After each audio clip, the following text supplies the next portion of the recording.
Hey guys, welcome back. I know in my last episode, I promised that this episode would be about money and how, like, just my journey with money and how I healed my relationship with money, which I feel like is still an evolving process.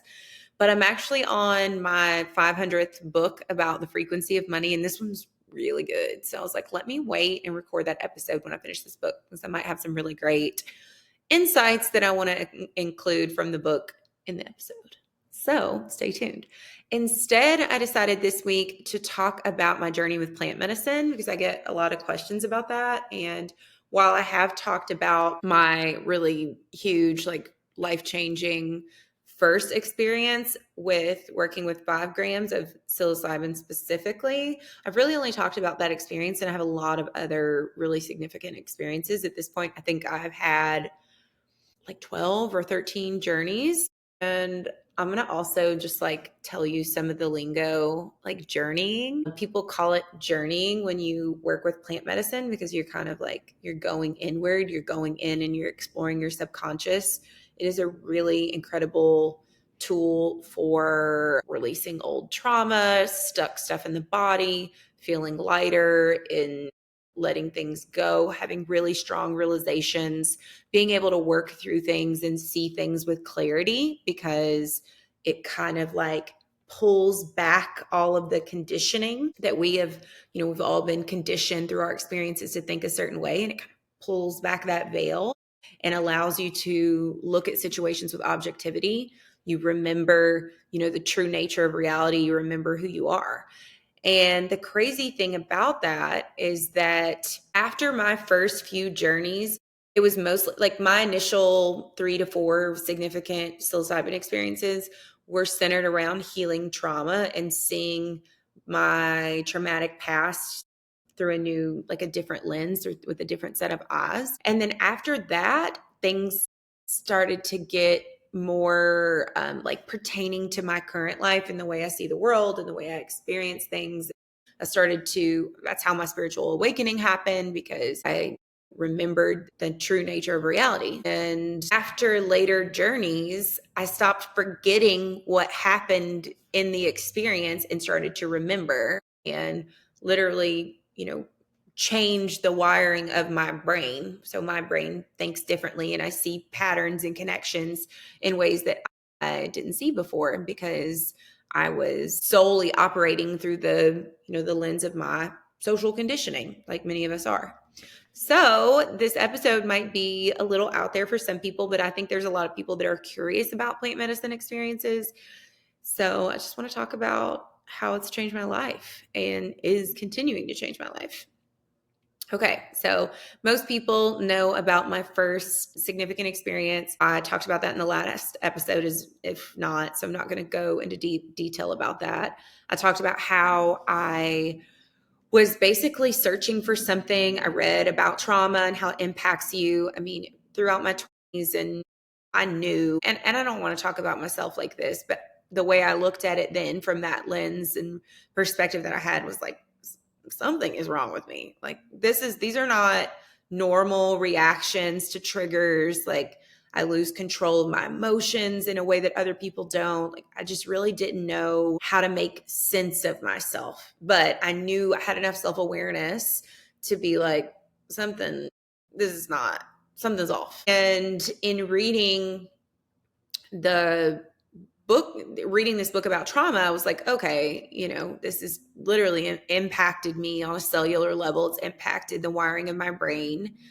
And then I read about neuroplasticity and how, 30 years ago, science did not think that we were capable of neuroplasticity after a certain age. And now recent scientific studies have shown that we are capable of changing the wiring of our brain. And so I became obsessed with like, okay, well, how do you do that? And that's how I came across psilocybin as a modality to heal trauma, like heal really significant trauma. And I watched all the documentaries and read all these books. And I've said in several podcasts that I've been on about watching an episode of the Huberman Lab. Andrew Huberman is the neuroscientist at Stanford, and he had someone on and they were talking about psilocybin and that he said that you can create a state of being, or I think of it as remember a state of being in your body. You can feel it, that's something that you have never felt before while using plant medicine. And even when it wears off, nobody can take that experience from you. It goes in your brain from theoretical to obtainable. And for me, that thing is safety. I actually had a psychic tell me once that one of the biggest parts of my journey, which, fast forward to now, I wouldn't have needed a psychic to tell me that. But she said a big part of my healing journey was to learn what safety feels like in the body, because I had never experienced safety, not even in my, especially starting in my mother's womb, because if you know my story and about my mom, she had never felt safe. So, growing in an unsafe environment in utero and then being born and never experiencing safety, my body didn't even know what it felt like. And so, how do you create a felt sense of being that you've never felt? And plant medicine has given that to me. And in my outer reality, my outer world has shifted to become a reflection of my inner world, because I have learned what safety feels like in the body, and I can source that, and I can, you know, create that feeling within myself without needing all these external things to prove that to me, or all these like things to feel safe. I mean, that was why dating was such a challenge for me, because I didn't feel safe when there was a fear of betrayal or fear of abandonment. It took a lot for me to feel safe with a person and trust people. I had been betrayed a lot, been let down a lot since childhood. So I did not trust people, so I did not feel safe in connection. And what happens when we don't feel safe in connection? We try to control everything. We accuse our partner of all kinds of things that they didn't do. And so that often sabotages connection. And when you can create a sense of safety within yourself, you aren't terrified of what someone could do, because your sense of safety is not reliant on the external. I don't need you. Yes, I want to be with a safe person, but I don't need you to make me feel safe. I already feel safe. I already know that if you call, if you don't call, if we break up, if you betray me, if you whatever, I'm still safe. That's about you. That's about you, and it's information for me. Yes, things hurt, but I'm safe. And paradoxically, that actually allowed me to call in a very safe partner, the safest partner that I've ever experienced. So yeah, one thing that is funny to me, and like I've had this conversation with a lot of people, is I always refer to it as medicine. And when I first started working with mushrooms, psilocybin, I've called it like mushrooms. I've actually experienced a lot of different plant medicines, not just psilocybin. But that's where my journey started. And I would hear other people in those spaces call it the medicine, and they would always refer to it as a medicine. And I was like, that is so fucking hokey. What? So, and now that's so natural to me, because in experiencing it and working with it, I'm like, okay, it is medicine. It is, especially, when you remember truth, when you remember safety, when you remember peace. Those are our natural states of being. That's what our soul's natural state is. It's all of the experiences and traumas and conditioning that create these other states of being, duality that we experience on earth. And so now, just being in the medicine and feeling that experience, I'm like, oh, this is medicine for us, because it reminds us of who we really are beyond the identities and the stories that we've created to make sense of our pain. So, when you experienced pain as a child, your body creates stories to make sense of that pain. So it's like, oh, okay, well, this must be what you deserve. This must be who you are. This must be what you're worth. And then that becomes your identity. And when you are in the medicine, all of that fades away, and you remember your power, you remember your greatness, you remember your strength, your limitlessness. And then it wears off and you're back, all the conditioning comes back, but there's a part of you that's expanded more. And like I said, the more experiences I had, the more I started to remember those states of being. So probably one of the second most significant, I would say that first journey was huge for me, but it was, it was all about like getting through my block of, what I was carrying that I was not consciously aware of, and why I was carrying so much anger and resentment and just heaviness and shame.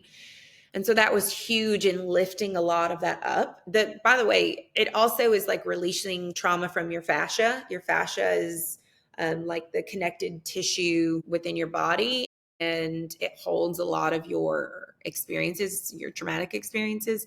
And so naturally, you are releasing trauma from the fascia when you work with plant medicine. And so after my first experience, I was like, oh, I feel so good. Like, I want to keep going. And so I did it a second time, worked through more trauma, just stuff with my mom, my dad, like went back and experienced memories and was able to see myself in a new light and therefore shift the way I thought about myself and my inner child. Third experience, same thing. That really helped me work through a lot of people pleasing stuff. After my third experience, I actually stopped having this somatic, visceral experience when I went to set a boundary or say no to someone. Like, it stopped hurting in my stomach and my chest. I was actually able, it was still a new thing that I was doing, setting boundaries and not being a people pleaser. So there was still like the unfamiliarness of it, but I no longer had this body tightness experience when I went to do it, which made it much easier to start doing and practicing. And then my fourth experience is so first experience, I had somebody who was experienced with the medicine sit with me. And then after that, I kind of got cocky and I was like, oh, this is like the funniest thing to me about. Actually, I love this about myself because I love that I was so determined. But I was like, oh, okay. They had told me all these things about you might not know what you're doing or who you are. You might lose connected. You might get really ungrounded. And having someone there allows that person to be like, oh, hey, remember you took some medicine, like calm you down and bring you back if need be. And that wasn't my experience that first time. And I later learned every experience is unique.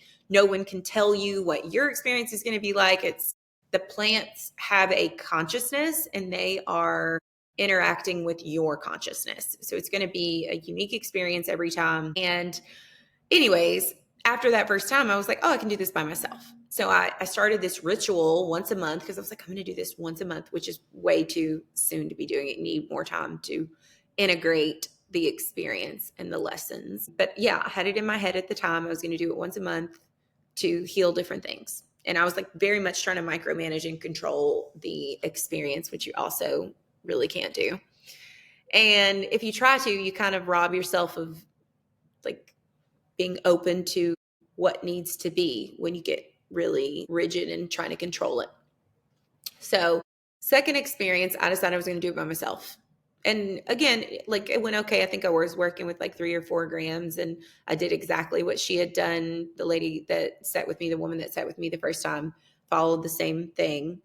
So, had just kind of used my eye mask, had my meditation music, and blended up the 3 grams with orange juice and was like, okay, I'm going to work on things. And I can't remember what my intention the second time was, but I did have an intention. And then my third time I was working through like people pleasing stuff, and some, significant memories came up for me to reprocess and rewire. And then, had a good experience there. So again, I'm doing it by myself, which was not necessarily the like smartest thing to do, but at that point it's going okay. And then my fourth experience is when it kind of like knocked me on my ass, and I was like, okay, I'll never do this by myself again, which I stand by to this day. I'm like, oh no, I'm not doing it by myself. So, and I mean, there's plenty of people I know that do. That was a lot for me. And I genuinely believe that the reason I had the experience that I did that fourth time is because I really needed community. Just being how I am, like hyper independent, do everything myself, struggle with vulnerability in other people. And I just really needed to heal in community, which is the point of working with other people.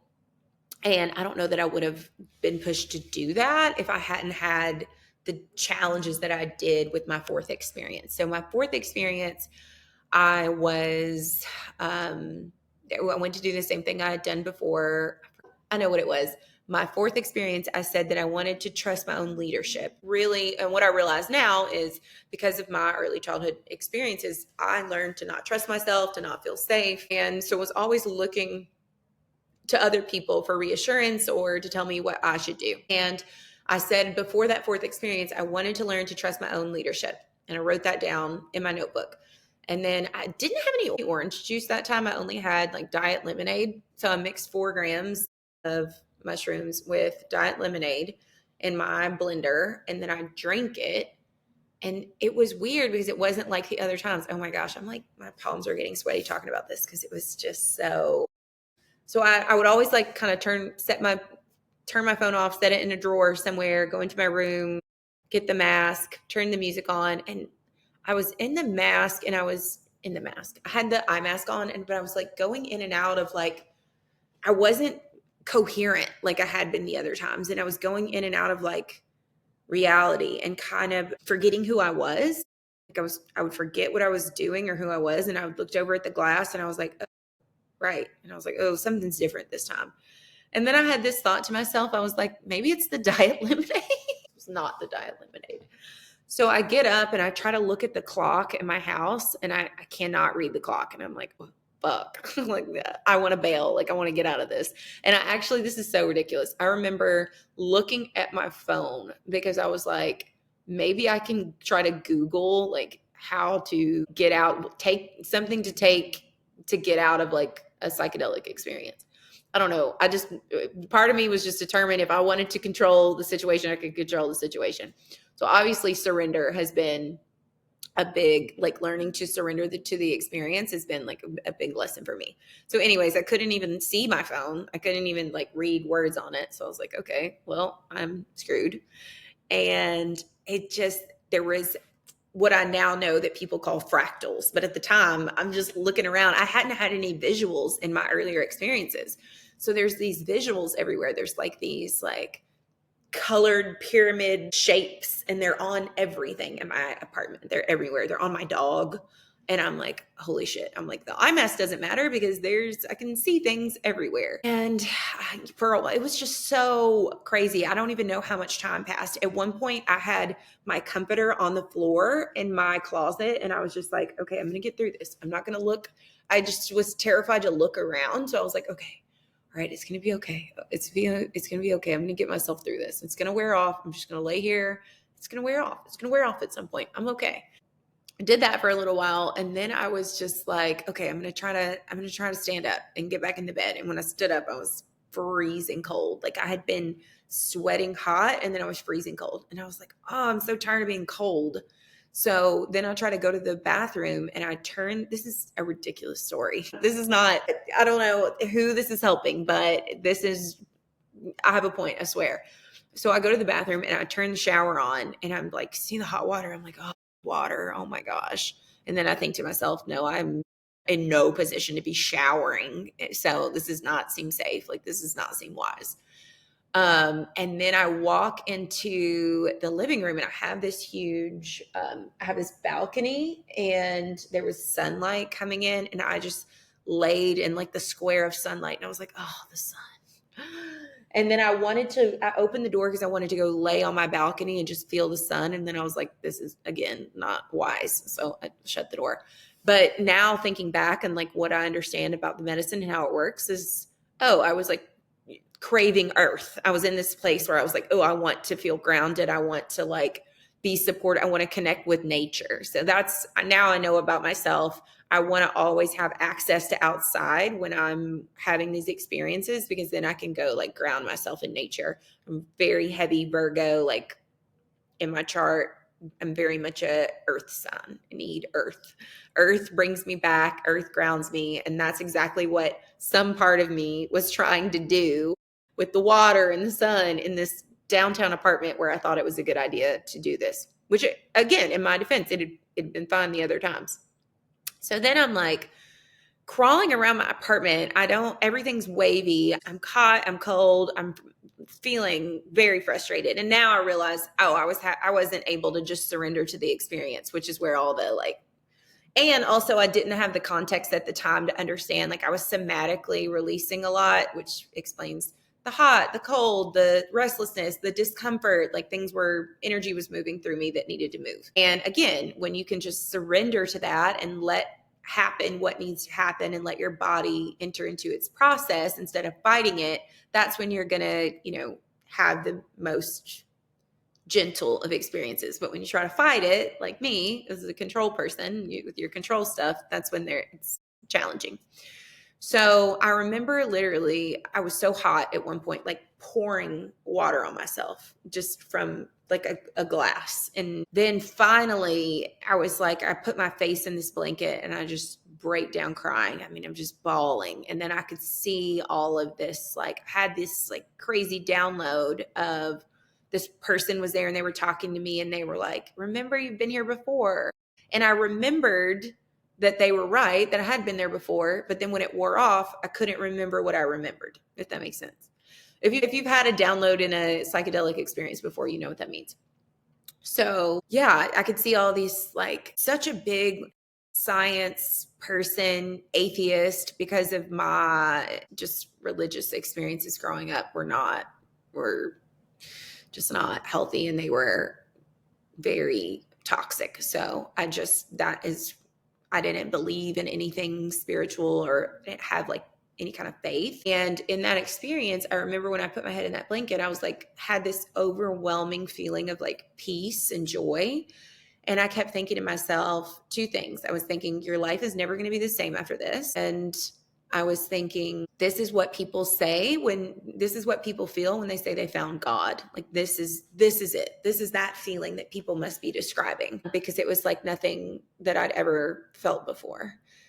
And it was just really not words to describe the feeling. And that's all that I could come up with, was this is what people mean when they say, oh, I felt God, or, whatever. I felt a higher power move through me.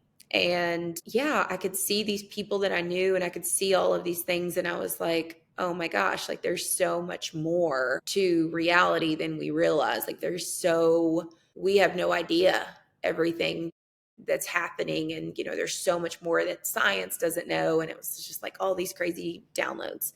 And then it was starting to finally kind of balance out. And I remember I came and I sat on my couch and I was looking out my balcony through the window, and like the buildings, because I live downtown, were kind of like wavy, and I just felt this overwhelming sense of peace and excitement and like a different outlook on life that I'd never had before. Like always just kind of been carried a heaviness and a pessimism to me. And suddenly I was just felt like I could do anything. Like I could achieve anything. I could do anything amazing things could happen. Miracles could happen. And like I said, I've never had faith like that. So it was just a really amazing place to be in. And that was my fourth experience. But one of my big takeaways from that was, I had a lot of takeaways, obviously. I would say that was the start. That was my spiritual awakening. When I became spiritual and started like reading about all these spiritual beliefs and just felt that truth within me, I was like, oh, okay, yeah, this is my truth. This is what I believe in now after that experience. But my other takeaway was I'm never doing that by myself again, because that was something. I was like, I want to have another person there to be like, okay, come back. So even though that was one of the most profound experiences of my life, I was like, okay, I don't want to do this alone again. And after that, I got introduced to some people different people. There's been a few different groups of people that regularly work with different medicines that I have journeyed with. Again, people call it that because you're journeying through the subconscious mind, and you're journeying inward and looking at all the things that in our regular day-to-day life we are ignoring. We're not looking at, we're not paying attention to, we're drowning it out, we're numbing from it. And so yeah, that was experiences 1 through 4. And then I started working with groups, and that's been every experience since. Yeah, after a certain point, like 7 or 8 times in, I started to remember everything that I would experience in a journey. And it's hard to even talk about it because with people who haven't done it, because it's just crazy the things that you see. And I know how it sounds to people. So this episode is definitely for people who are curious about the nature of reality, about using psychedelics and plant medicines to heal trauma, about just the spiritual journey in general. I would say the third most significant experience was actually within the last 6 months. And I was working with a medicine that allows you to witness yourself. It's a psychedelic, but it allows you to really see things about yourself that you had been blocked from or had not seen. And what happened during the experience, and most people that work with these medicines believe that things happen and like other people trigger you, or things happen within these experiences because they're meant to show you something about yourself. And you're then allowed, your things that happen during these experiences, whether it be interactions with other people or whatever, are holding up a mirror for you to see something that you need to see. And you kind of develop this trust and this faith that what you need to see for your next, stage of evolution will be shown to you. And so there was an experience where I was sitting around a fire with some people, and someone was talking that I didn't know, and they were talking to the other people, and I wasn't even listening to what they were saying, but there was a heaviness to what they were sharing. But I was petting a dog, like I wasn't listening. And then all of a sudden my body started to shake, like really profusely shake, and just like it was vibrating. I mean, I knew, I was like, a lot of energy is moving through me. Like this is strange. And I said that to someone that was sitting near me. I was like, a lot of energy is moving through me. And she was like, come over here. We were talking, and she was like, that's not your energy. And it was really eye-opening for me, because I realized this is what is happening to me. I'm an empath. I'm energetically absorbent, sensitive. I'm absorbing people's energy all the time. First of all, we are all absorbing people's energy all the time. But I do think that some people are more sensitive to energy than others. And I think that has something to do with some people believe that is what your soul's calling you came here for. Part of me believes that. I also, from a more grounded approach, think that if you had a lot of trauma early in your life, you remain energetically open. And that's what I see with a lot of clients that come to me. It's interesting because I don't necessarily advertise on my page or say like, oh, I'm a highly sensitive person, or I'm an energetic empath, or whatever terms you want to use for it. Because I don't, the way that some people have learned to work with those energies, I'm definitely still learning and in the process of understanding it and using awareness. So one of the biggest changes that came out of that experience for me is being like, oh, is this mine or is this someone else's? Because before I was just constantly I was anxious, I was depressed, I was overwhelmed, I was burned out, I was, just a roller coaster of feelings. And like, I thought maybe I had social anxiety, even though I'm a pretty outgoing person, because if I would go out to a bar or a party or whatever, I would drink a lot, and I would drink before I'd even get there, because I would already have this feeling of like, oh gosh, I'm going to be overwhelmed.